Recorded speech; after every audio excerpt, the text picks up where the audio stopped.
네, 이 자리에 오신 모든 발걸음에 하나님께서 복 주시기를 바랍니다. 아멘. 화면을 좀 돌려줄까요?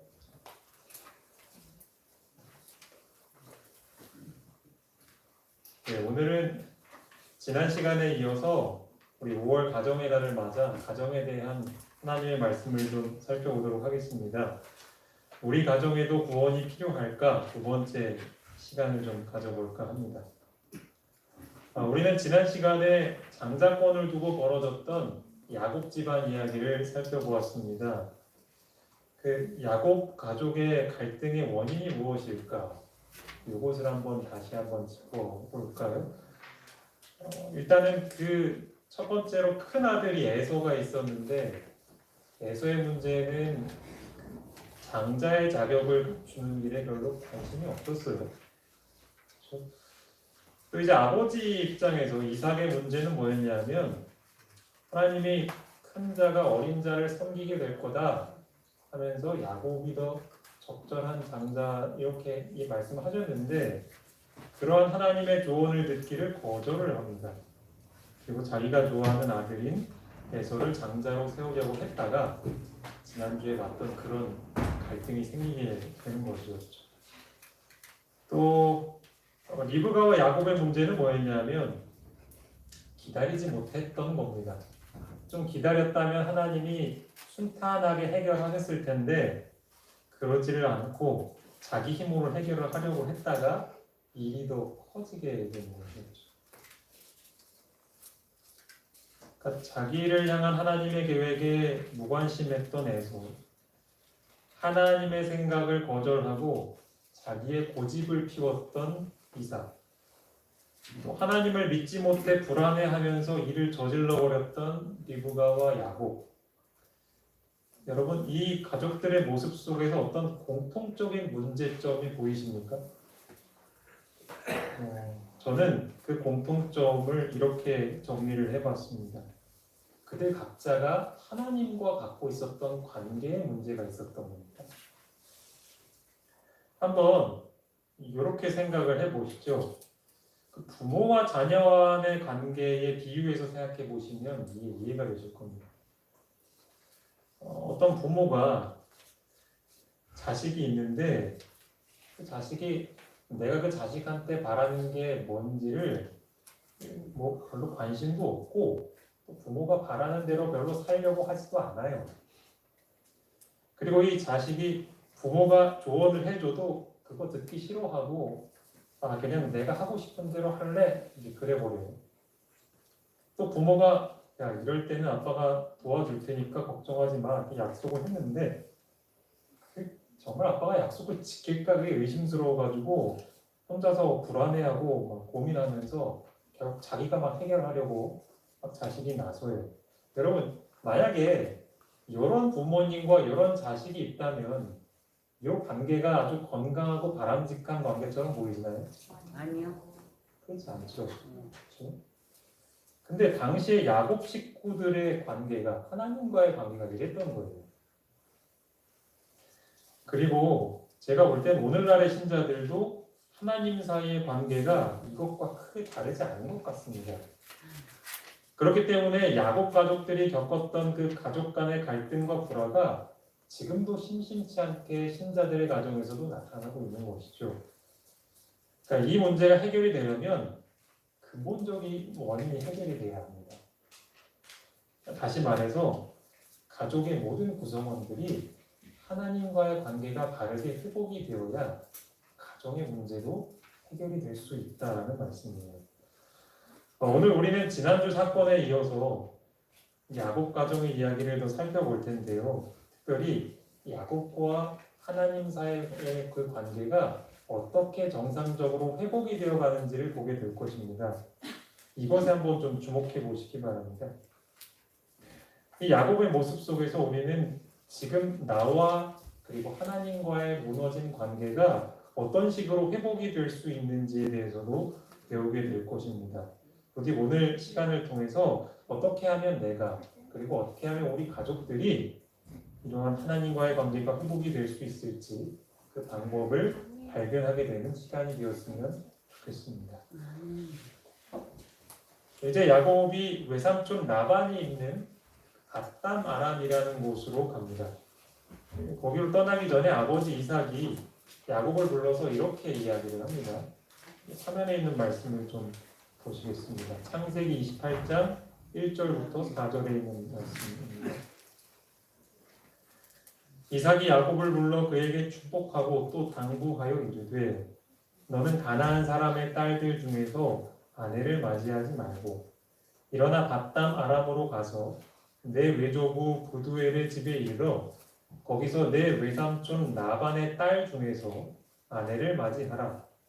전능하신 하나님이 내게 복을 주시어 내가 생육하고 번성하게 하여 내가 여러 족속을 이루게 하시고 아브라함에게 허락하신 복을 내게 주시되 너와 함께 내 자손에게도 주사 하나님이 아브라함에게 주신 땅 곧 내가 거류하는 땅을 내가 차지하게 하시기를 원하노라. 이 장면은 야곱에게 있어서는 특별한 의미가 있는 장면입니다. 사실 지난번에 이삭이 축복을 할 때는 야곱이 에서인 줄 알고 축복했어요. 근데 지금 이 장면은 뭐냐면 앞에 야곱이 있는지 뻔히 알고 야곱에게 장자의 축복을 주고 있는 거예요. 다시 한번 반복해서 말이죠. 그러니까 다시 말하면 이삭이 난 내가 사랑하는 이 큰아들 에서에게 꼭 장자의 축복을 주어야 해. 이 생각을 포기했다는 거예요. 그러니까 하나님의 뜻을 순순히 받아들이기로 결정을 했다는 겁니다. 그러니까 이 아버지의 말을 들을 때 야곱의 입장에서는 아주 놀라운 사실인 거죠. 그렇죠? 여태까지 나를 장자로 인정해주지 않던 아버지가 이제 나를 장자로 인정하고 축복을 해주셨다는 거예요. 그렇기 때문에 야곱에게는 이건 굉장히 놀라운 사건이었던 것이죠. 야곱은 이때 아마도 아버지의 마음을 그렇게도 변화되지 않던 아버지의 마음을 하나님께서 변화시키셨구나 라는 사실을 깨닫고 감사하게 되었을 겁니다. 그리고 하나님에 대해서 배우게 된 거죠. 내가 그렇게 애를 쓰지 않아도 하나님께서는 때가 되면 이렇게 일하시는구나. 이제 외삼촌 집을 향해서 길을 가다가 잘 시간이 되어서 야곱이 돌을 베개 삼아서 자리에 누웠죠. 여러분 잘 아시죠? 이 이야기. 꿈을 꾸게 됐는데 꿈속에서 한 사다리를 보았습니다. 그 사다리는 땅에서부터 하늘까지 연결이 되어 있었고 특별한 것은 그 사다리 주변에 천사들이 오르락 내리락 하면서 날고 있었습니다. 그리고 잠시 후에 여호와 하나님의 말씀이 들렸어요. 창세기 28장 13절에서 15절에 보면 이런 말씀이 있습니다. 또 본즉 여호와께서 그 위에 서서 이르시되 나는 여호와니 너의 조부 아브라함의 하나님이요 이삭의 하나님이라. 내가 누워있는 땅을 내가 너와 내 자손에게 주리니 내 자손이 땅의 티끌같이 되어 내가 서쪽과 동쪽과 북쪽과 남쪽으로 퍼져나갈지며 땅의 모든 족속이 너와 내 자손으로 말미암아 복을 받으리라. 내가 너와 함께 있어 내가 어디로 가든지 너를 지키며 너를 이끌어 이 땅으로 돌아오게 할지라. 내가 내게 허락한 것을 다 이루기까지 너를 떠나지 아니하리라 하신지라.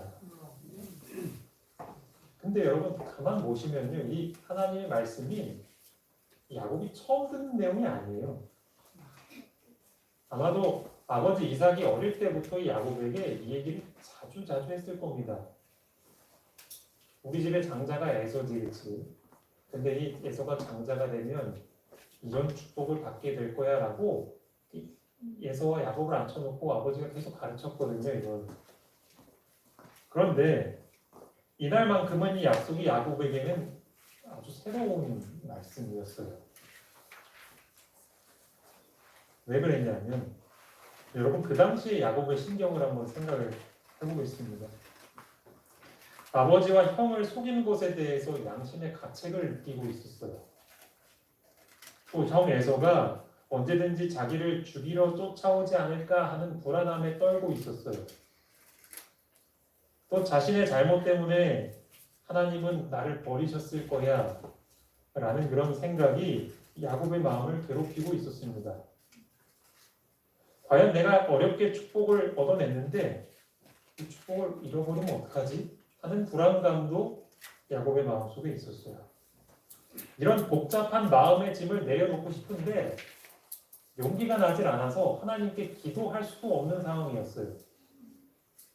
그러니까 그런 야곱에게 하나님이 나타나셔서 방금 봤던 그 말씀을 하신 거예요. 축복의 말씀.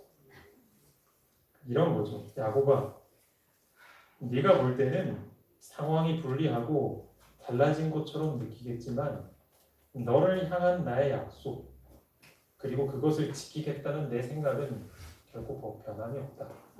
그러니까 이 메시지를 하나님은 야곱에게 주셨던 거죠. 이 야곱에게 하신 약속 중에서 우리가 주목해야 할 두 가지가 있는데요. 첫째는 야곱의 자손이 번성할 것이라고 약속하셨다는 점. 그리고 두 번째는 뭐냐면 야곱이 어디를 가든지 지켜주시겠다고 약속하셨다는 것. 이 두 가지를 좀 주목해서 기억하셨으면 좋겠습니다. 왜냐하면 이제 살펴볼 이야기에서 하나님은 이 약속들을 그대로 지키시는 것을 우리가 보게 될 것이기 때문이죠. 이제 야곱이 드디어 이제 외삼촌 라반의 집에 도착을 합니다. 라반은 자기 조카 야곱과 함께 살아야 하니까 네가 어차피 우리 집 일 거들어 줄 텐데 어떻게 내가 공짜로 그걸 하겠느냐 받겠느냐 네가 원하는 게 있으면 이야기를 해봐라 그랬더니 야곱이 뭘 얘기했어요? 네, 그 삼촌 딸을 좀 저한테 주십시오. 라헬을. 그래서 이제 열심히 7년 동안 일을 했고 라반이 이제 약속한 기간이 되어서 자기 딸을 이제 줬죠. 근데 누굴 줬어요? 네, 약속한 작은 딸은 안 주고 큰 딸 레아를 줬죠. 다음날 아침에서야 야곱이 그걸 알게 되고 무척 화가 났죠. 외삼촌한테 가서 따지니까 외삼촌이 하는 말이 야, 우리 지역에서는 동생을 먼저 결혼시키는 법은 없어. 그러니까 네가 억울하고 해도 그건 네가 좀 이해해야 돼. 그러면서 이제 네가 나이가 결혼하고 싶으면 좀 더 일을 해라. 그래서 결국은 이제 몇 년 더 일을 하죠. 되게 억울한 상황이죠. 이런 우여곡절 끝에 야곱에게 이제 두 아내가 이렇게 생긴 겁니다. 근데 여러분 생각해 보세요. 두 아내랑 살면 어떨까요?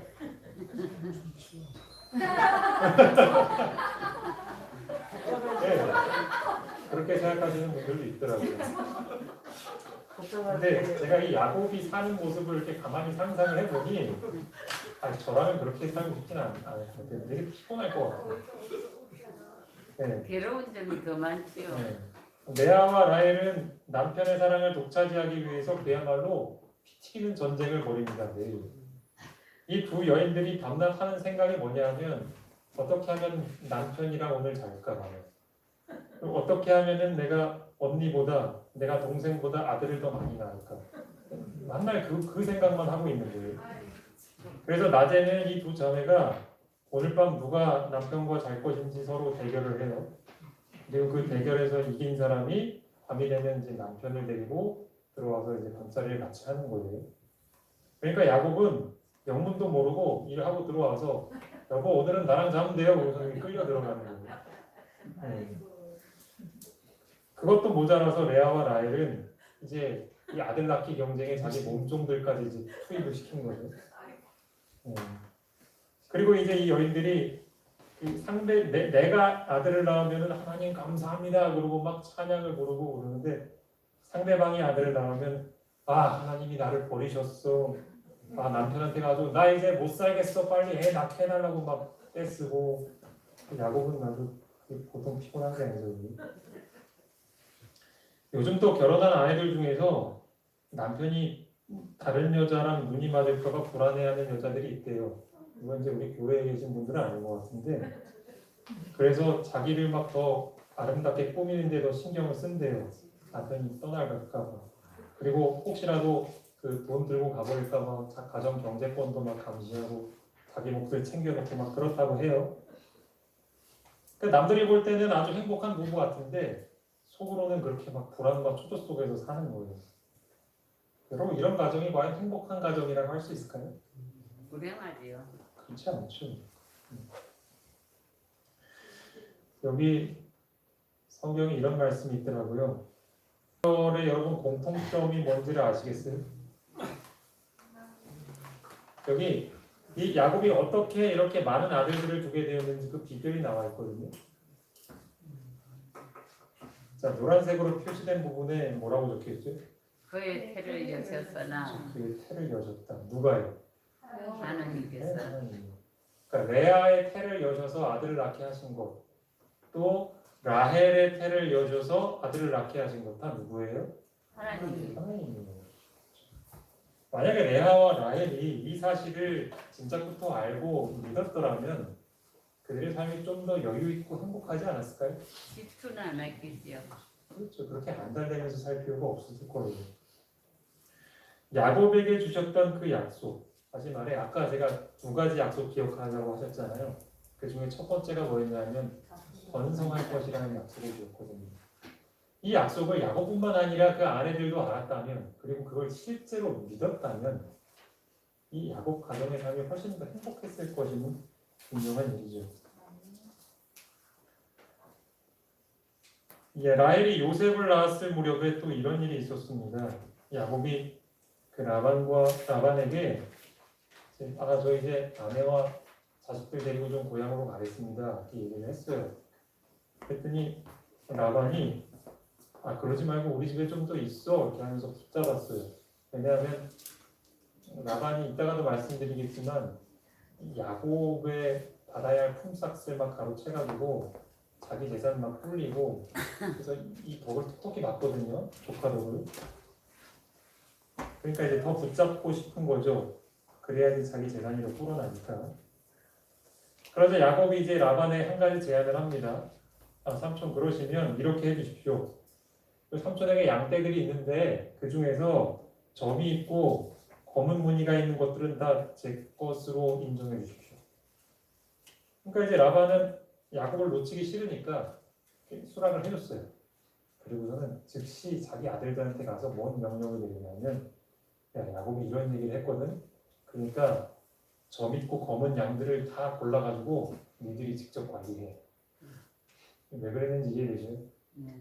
혹시라도 그거 야곱이 데리고 가서 뿔리면 얼마나 배가 아프겠어요, 그렇죠? 야곱이 또 막 자기 재산 더 늘릴까봐. 그러고 보면 참 라반이 얼마나 욕심이 많은 사람인지를 이렇게 보는 거죠. 이 재산 욕심에 있어서는 가족도 없는 거예요, 조카도 없고. 이제 그런 일을 이제 보니까 야곱도 한 가지 특이한 일을 하게 되는데요. 성경을 보면 버드나무, 살구나무, 신풍나무 이런 가지를 가져다가 이 껍질을 벗겨가지고 흰 무늬를 내요. 그리고 요거를 양들이 물을 마시러 올 때 그 앞에다가 놔두는 거예요. 근데 항상 놔두는 게 아니고 좀 튼튼하고 건강한 양이 오면은 그 앞에다 가지를 이렇게 놔둬요. 그리고 좀 비실비실한 양이 온다 그러면 그 가지를 얼른 치워요. 이런 일을 했어요. 그랬더니 그 양들이 물을 마시면서 그 가지 앞에서 새끼를 베었는데 하나같이 어떤 양들을 낳냐면 점이 있고 검은 양들을 낳는 거예요. 그렇게 해서 야곱은 이 튼튼한 양들을 자신의 몫으로 갖게 되었다. 이렇게 성경에 보면 나와요.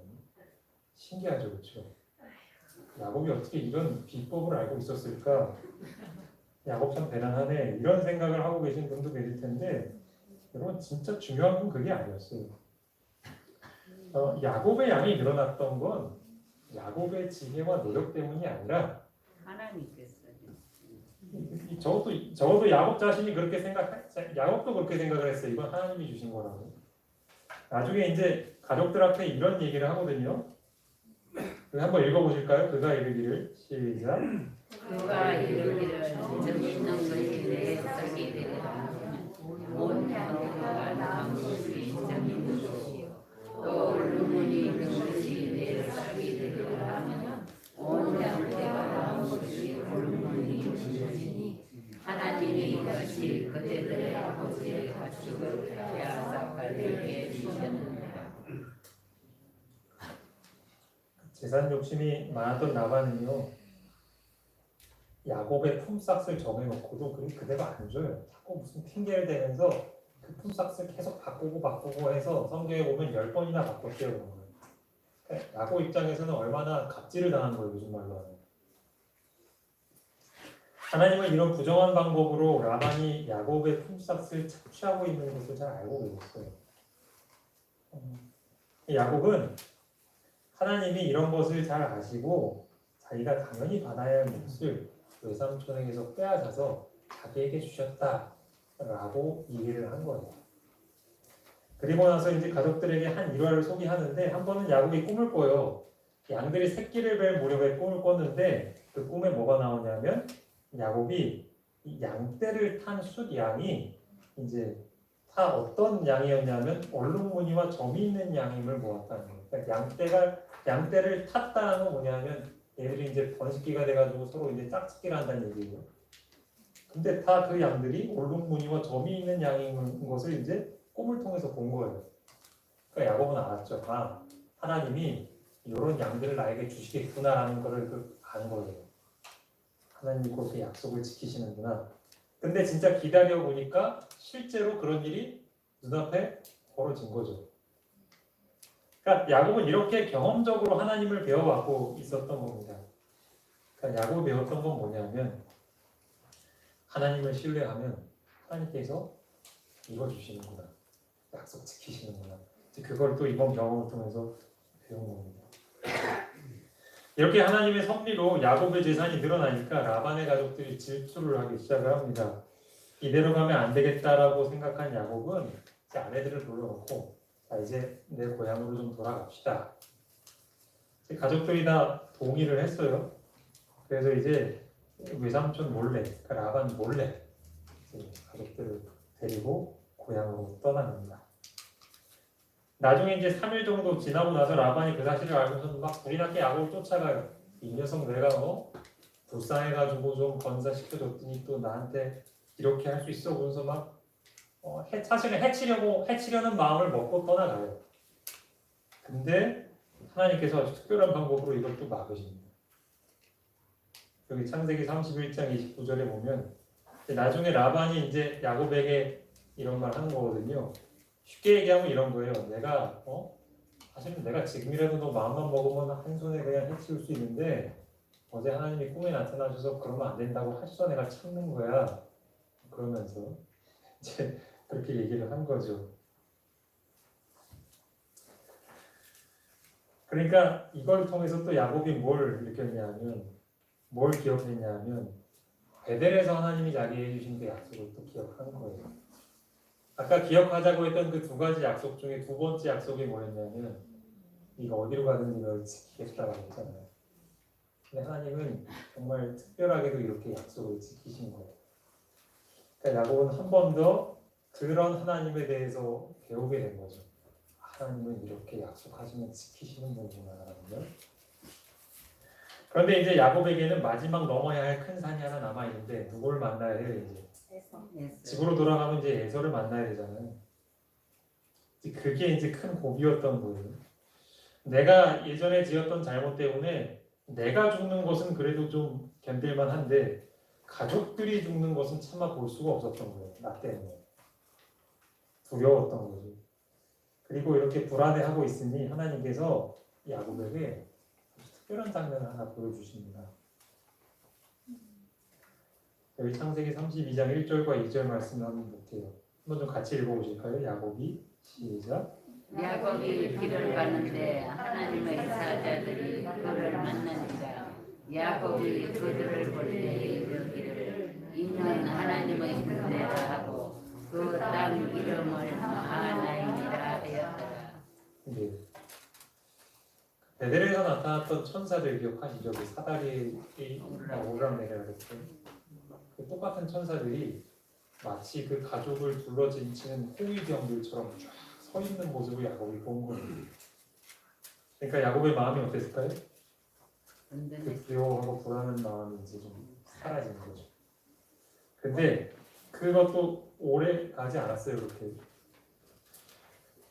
야곱은 에서에게 사람을 보내서 형님 사실은 제가 집으로 돌아가는 게 걱정하실까 봐 말씀드리는데 아버지 재산이 탐나서 그거 받으려고 가는 거 아닙니다. 이 메시지를 이제 사람을 통해서 미리 전달을 좀 했어요. 그런데 돌아온 소식은 뭐였냐면 에서가 자기 기별에는 아무 반응이 없이 400명의 군사들을 데리고 자기를 찾아온다는 거예요. 이제 아까 그 천사들을 봐서 든든해졌던 마음은 온데간데 없고 또 불안해진 거죠. 아무리 생각해봐도 야곱의 가족은요 싸움에 익숙해져 있는 에서의 군대랑 싸울 준비는 전혀 안 돼 있었거든요.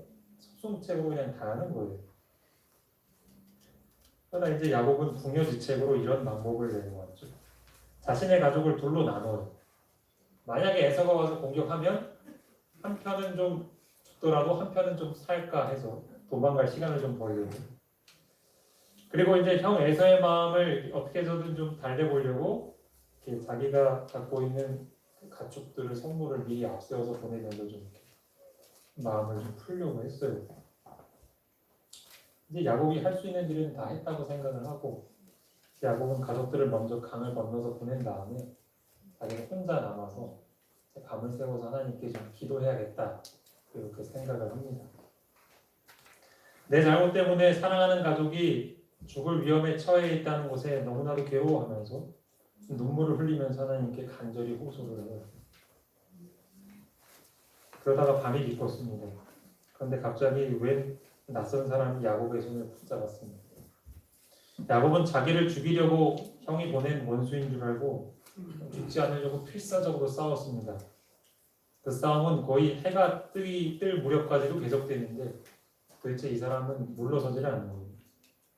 그때 그 낯선 사람이 그 자신의 손가락을 야곱의 넓적다리에 탁 대니까 야곱의 넓적다리가 곧 절게 되었죠. 그제서야 야곱이 알았죠. 내가 지금 보통 사람을 상대하고 있는 게 아니구나. 하나님의 사자구나. 그래서 이제는 아까는 그 사람을 이기려고 싸운 건데 이제는 그 사람을 놓지 않으려고 붙잡으려고 막 씨름을 해요. 당신이 나에게 축복해 줄 때까지 난 이 손 절대 못 놓겠다고 그렇게 호소하면서 말이죠. 그 말을 할 때도 야곱의 다리 통증이 굉장히 심각했거든요. 그런데도 불구하고 이 씨름을 멈출 수가 없었어요. 그것보다 더 마음을 괴롭히는 건 뭐냐면 예전에 자기가 아버지와 그리고 형과 그리고 하나님을 속였다는 것. 그것에 대한 그 죄책감이 씻겨지기를 너무나 바랬기 때문에 그렇죠. 결국 그 천사는 야곱의 승리를 선언하면서 그에게 새로운 이름 이스라엘이라는 이름을 지어줬죠. 네가 하나님과 싸워서 이겼다. 이렇게 인정의 말을 해줍니다.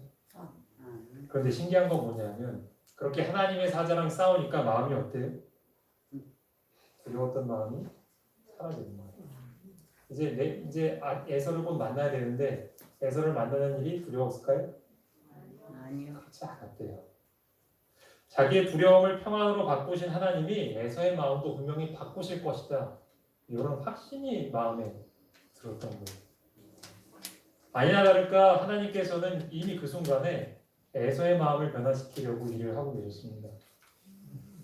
여기 부좌승자 198쪽에 보면 야곱이 천사와 씨름하는 동안 하늘의 사자가 에서에게 파송이 되었는데 에서는 꿈속에서 아버지 집을 떠나서 20년 동안 방황하는 야곱을 보았대요. 그리고 또 야곱이 엄마의 죽음을 알고 몹시 슬퍼하고 있는 모습을 보았고 또 아까 야곱이 봤던 장면 있잖아요. 천사들이 마치 군대처럼 호위하고 있는 그 모습도 봤어요. 그러니까 에서는 그 꿈에서 깨어난 다음에 자기가 데리고 있는 그 400명 군사들에게 이야기를 한 거죠. 그리고 내 아버지의 하나님이 동생과 함께 있으니 우리가 걔를 건져서 안 되겠다. 그렇게 이야기를 한 거예요. 이렇게 하나님께서 도와주셔서 야곱과 에서는 정말로 불가능할 것 같은 화해를 한 겁니다. 이렇게 야곱이 다시 한번 하나님을 배우게 된 거죠. 하나님은 정말로 약속을 지키시는구나. 여러분, 야곱이 경험한 하나님은 어떤 분이셨습니까? 자기가 하신 약속을 반드시 지키시는 신실하고 성실하신 분이셨어요. 근데 그에 반면에 야곱은 어떤 사람이었습니까? 변함없는 하나님의 약속을 들어서 알고는 있지만 당장 눈앞에 어려운 일이 닥쳤을 때에 불안과 걱정이 그의 마음을 사로잡았죠. 야곱은 계속 이런 경험들을 반복하는 거예요. 그리고 두 가지 사실을 배우는데, 하나는 내 자신이 얼마나 연약한 존재인가, 또 다른 하나는 그러한 하나님은, 그런 나를 끝까지 지키시는 하나님은 얼마나 완벽하신 분인가, 그것을 삶으로 배워갔던 겁니다.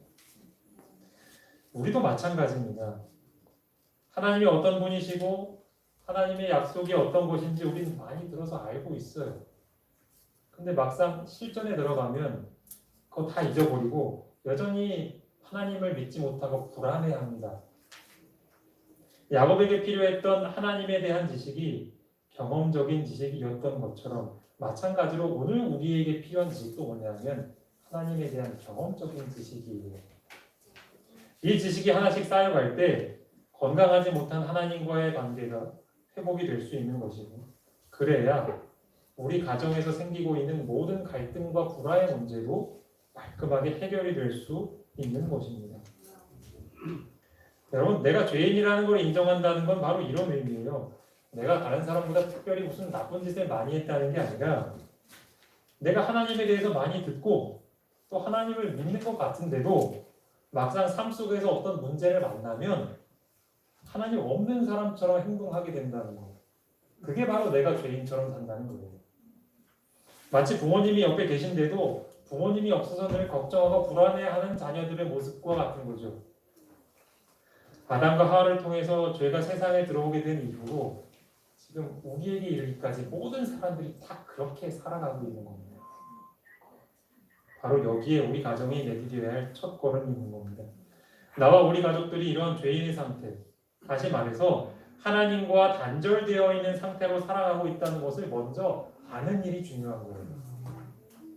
부모와 떨어진 아이가 불안해하는 것은 너무나 당연한 거잖아요. 우리가 그 아이를 나무랄 수가 없잖아요. 그건 본능이잖아요. 마찬가지로 하나님과 단절되어 있다라고 생각이 들면 그 어떤 사람도 이 불안과 걱정에서 자유로울 수가 없는 거예요. 그리고 우리 가족들이 이러한 불안과 걱정을 안고 살기 때문에 그래서 우리 가정 안에 때때로 뭐가 발생하냐면 자꾸 다투고 싸우고 질투하고 그 외 여러 가지 갈등과 불화가 생겨나게 되는 것입니다. 이런 상태에서 우리가 아무리 야 우리 가족이 이렇게 된 거 다 너 때문이야 라고 지적을 해봤자 그게 무슨 소용이 있겠어요. 무의미한 일이죠. 내가 이러한 죄인의 상태임을 알게 된다면 우리가 해야 할 일은 무엇일까요? 몸이 아프다는 것을 알면 의사를 찾아가면 돼요. 음식이 싱겁다는 걸 알면 소금을 찾아서 넣으면 됩니다. 마찬가지로 우리 가족들이 죄인임을 알게 되었다면 우리를 죄로부터 자유롭게 해줄 유일하신 분을 찾아가면 되는 겁니다. 하나님이 곁에 계신데도 불구하고 여전히 하나님이 존재하지 않는 것처럼 살아가는 우리를 향해서 예수님은 오늘도 초청하고 계십니다. 수고하고 무거운 짐진 자들아 다 내게로 오라. 내가 너희를 쉬게 하리라. 오늘 이 시간에 나의 연약함을 고백하고 예수님께 나아가기로 결심하시지 않으시겠습니까? 하나님은 그렇게 자기에게 나오는 모든 사람들을 받아주실 겁니다. 그리고 야곱이 그랬던 것처럼 우리가 하나님을 아는 지식 안에서 점점 성장하게 하실 것입니다. 그렇게 되면 우리는 더 이상 하나님이 없는 자녀처럼 살지 않을 것입니다. 이러한 구원의 경험, 자라나는 경험을 통해서 여기 계신 모든 가정들이 회복되고 행복해지시기를 간절히 바랍니다. 저는 오늘 말씀을 마치면서 우리 끝찬미 대신에 제가 찬양을 한 곡을 좀 부를까 합니다. 이 찬양의 가사를 띄워드릴 텐데요. 이 가사를 보면 마치 야곱이 불렀을 법한 가사의 내용입니다. 그래서 이 가사의 내용을 잘 생각해 보시면서 들어주셨으면 좋겠습니다. 제가 바라기는 이 가사가 여기 계신 우리 모두의 고백이 되었으면 좋겠습니다.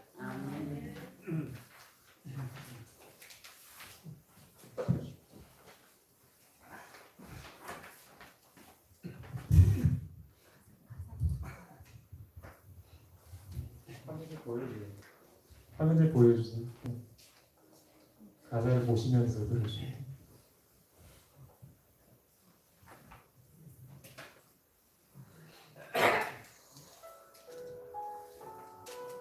소리 조금만 더 키워주실까요?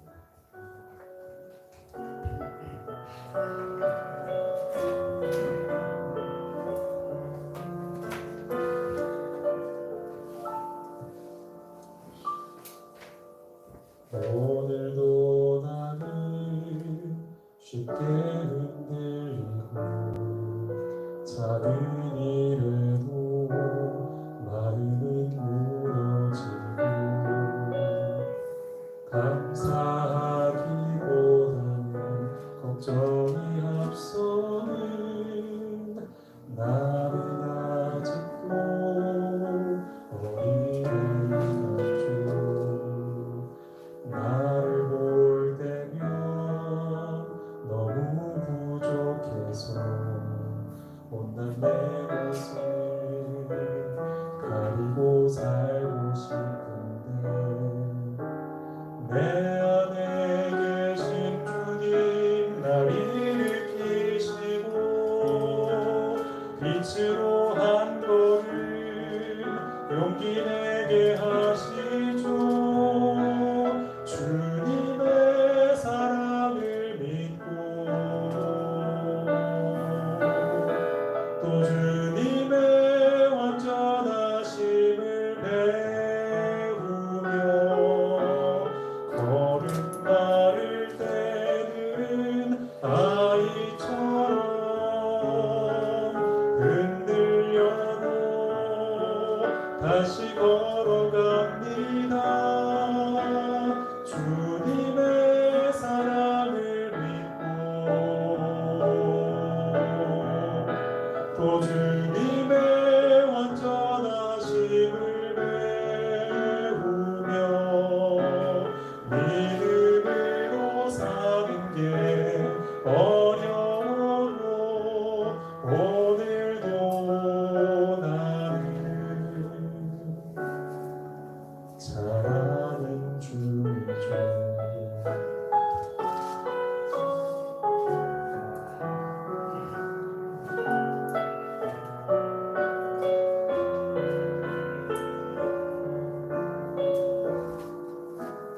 나를 볼 때면 너무 부족해서 못난 내 모습 가리고 살고 싶은데 내 안에 계신 주님 날 일으키시고 빛으로 한 걸음 용기 내게 하시죠.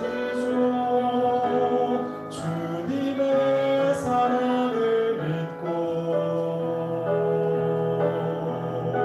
또 주님의 완전하심을 배우며 걸음마를 때는 아이처럼